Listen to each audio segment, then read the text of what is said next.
Hola, buen día.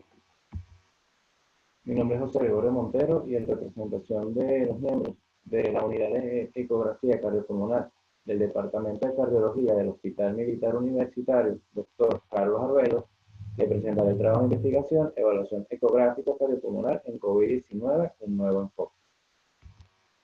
A modo de introducción, la enfermedad por coronavirus es causada por el virus SARS-CoV-2, que son las abreviaturas del virus coronavirus 2, causante del síndrome respiratorio agudo severo.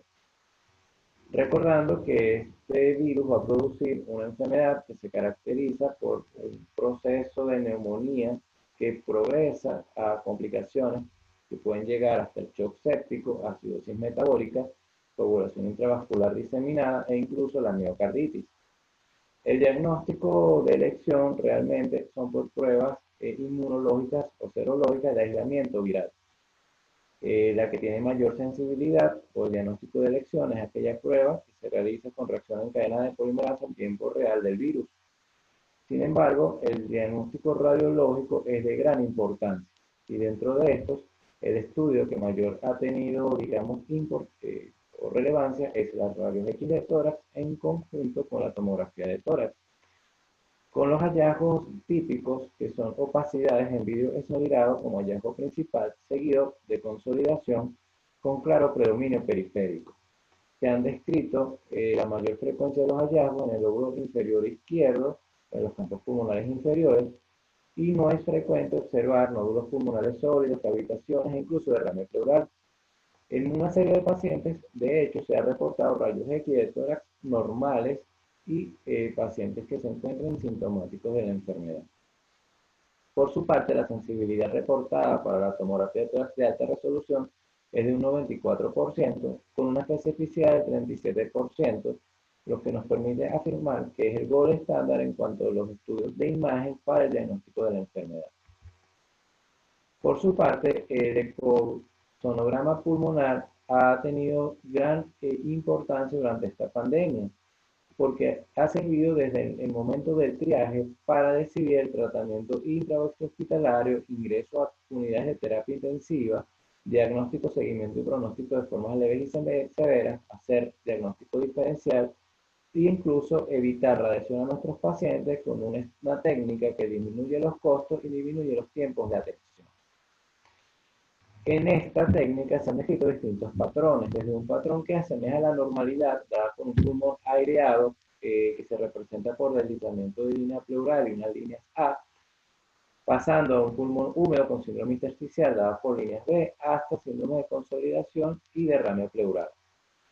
Cada uno de estos hallazgos se ha podido, digamos, correlacionar con la tomografía de tórax y poder deducir gravedad en nuestros pacientes. Así, en un paciente que se encuentre con mayor aireación pulmonar y en un estado de menor severidad, podemos ver la presencia de líneas A con una línea pleural con deslizamiento fino y irregular, pasando a unas líneas B presentes multifocales que nos hablan de un síndrome intersticial que puede estar acompañado de consolidaciones que incluso ya en una fase más severa genera broncograma aéreo e incluso derrame pleural. Gracias a esto se han podido realizar distintos algoritmos de trabajo desde el momento del triaje. Y así, en pacientes en donde el eco pulmonar nos reporte líneas A, podemos hablar de un pulmón aireado seco que nos permitiría plantear en estos pacientes un manejo ambulatorio.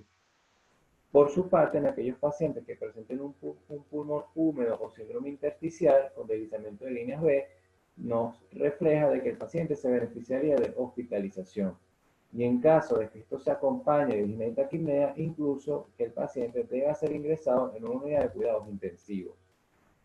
A partir de ello, hemos desarrollado un estudio descriptivo de corte transversal en donde se recogieron los datos de julio a septiembre de 2020 en el área de hospitalización especial COVID-19 del Hospital Militar Universitario Dr. Carlos Arbelo.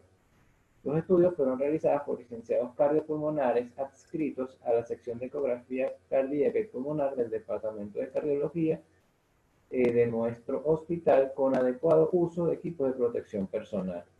En ella se utilizó un equipo calibrado marca Sono 3, en el cual por medio de un traductor, lo que se conoce plano, se realizaban el eco pulmonar según las técnicas descritas a nivel mundial. El eco era realizado en el momento del inicio de la hospitalización y toda la data fue analizada por las plataformas de Microsoft Excel y SPSS 24.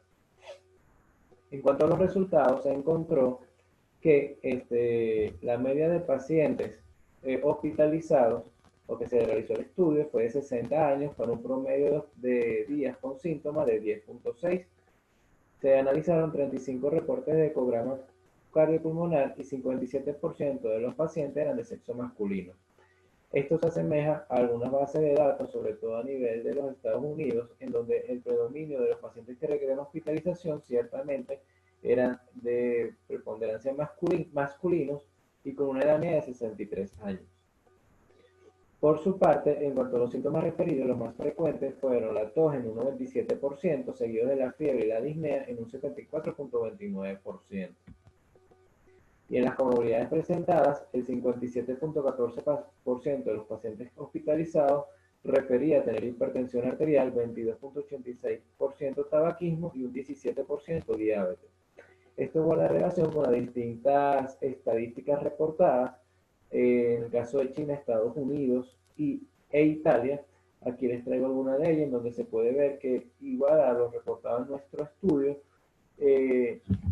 la mayoría de los pacientes que requirieron hospitalización, un 52% eran hipertensos, y de estos un 56% meritó ingreso a terapia intensiva y un 61.9% falleció en el área de hospitalización. Por su parte, otras comorbilidades como la enfermedad, falla cardíaca o la hipercolesterolemia también fueron presentadas en este grupo de pacientes. Al analizar los hallazgos en la ecografía pulmonar, se encontró que a nivel del cuadrante superior derecho, 91% de nuestros pacientes presentaban un patrón intersticial, que en este caso un 42% de ellos era un patrón leve. Por su parte, el 94.28% de los pacientes presentaron un patrón intersticial también a nivel del cuadrante superior izquierdo, de los cuales 37% tenía un patrón igualmente leve. Por su parte, en los cuadrantes inferiores podemos ver que el porcentaje de presencia de este síndrome intersticial fue menor, y este fue representado en un 48.5%, tanto en el cuadrante inferior derecho como en el cuadrante inferior izquierdo. Y podemos ver que la única, particularidad es que en el cuadrante inferior izquierdo el 20% de los pacientes presentaron un patrón severo.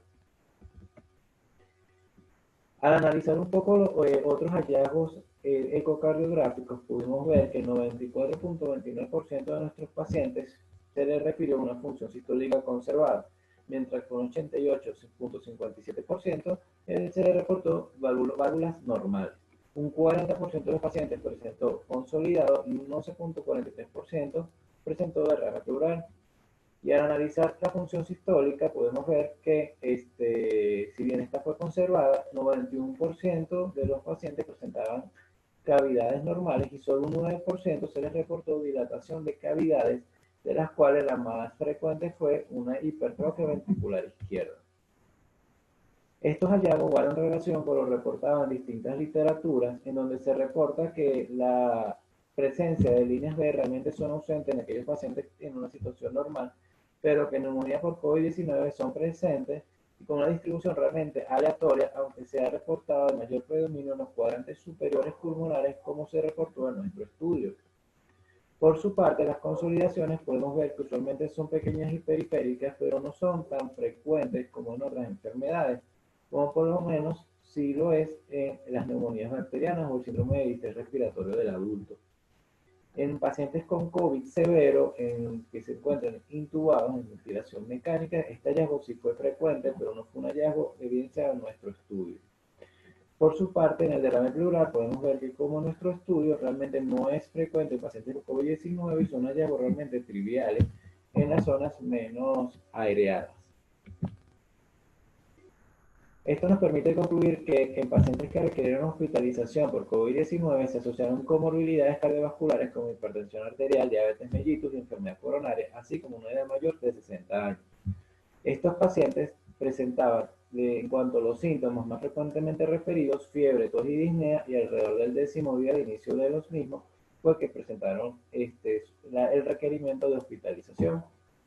En la mayoría de los pacientes que requirieron hospitalización por COVID-19 se encontró un patrón de síndrome intersticial a la ecografía pulmonar dada por la presencia de líneas B, y esto tenía mayor preponderancia en los cuadrantes superiores pulmonares. Y finalmente, al realizar un ecocardiograma dirigido, la mayoría de los pacientes presentaron una función sistólica conservada sin valvulopatías ni dilatación de cavidades cardíacas.